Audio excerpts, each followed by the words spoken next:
আমরা তো উশৃঙ্খলতা করতে যাইনি। আমাদের পার্টি অফিসে কেউ যদি হামলা চালাতে আসে, আমরা কালিয়াগঞ্জের মানুষ, আমরা প্রিয়রঞ্জন দাসমুন্সী আদর্শে বিশ্বাসী। আমরা চাই কালিয়াগঞ্জে সবসময় শান্তি শৃঙ্খলা বজায় থাকুক। আমরা কালিয়াগঞ্জে হয়তো রাজ্যের পশ্চিমবঙ্গের রাজ্যের ক্ষমতায় ছিলাম না, আমাদের এমপি ছিল, আমাদের মন্ত্রী ছিল, আমরা কালিয়াগঞ্জে রমরমা অবস্থায় ছিলাম, কিন্তু কোথাও কেউ বলতে পারবে না কোনো বিরোধী দল বা কারো উপরে কোথাও আমরা কোনো রকম আঘাত এনেছি। এটা আমাদের ইতিহাসে নেই। এবং আমরা যারা কালিয়াগঞ্জের মানুষ তারা সবসময় চেষ্টা করি রাজনৈতিক বক্তব্য আমরা রাজনৈতিক ময়দানে রাখবো, কিন্তু আমাদের নিজেদের মধ্যে কালিয়াগঞ্জের মধ্যে যে একটা সৌহার্দ্যমূলক পরিবেশ সেটা আমরা বজায় রাখবো।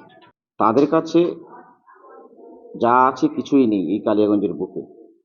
এখন যেটুকু বাঁচতে চাইছে, মানে যেটুকু নিয়ে তারা বাঁচতে চাইছে, সেটা হচ্ছে যে যেভাবে হোক বিজেপিকে তারা মানে মানে অসম্মানে বা অন্য কিছু রাস্তা থেকে নিচে নামানো যাবে যাক।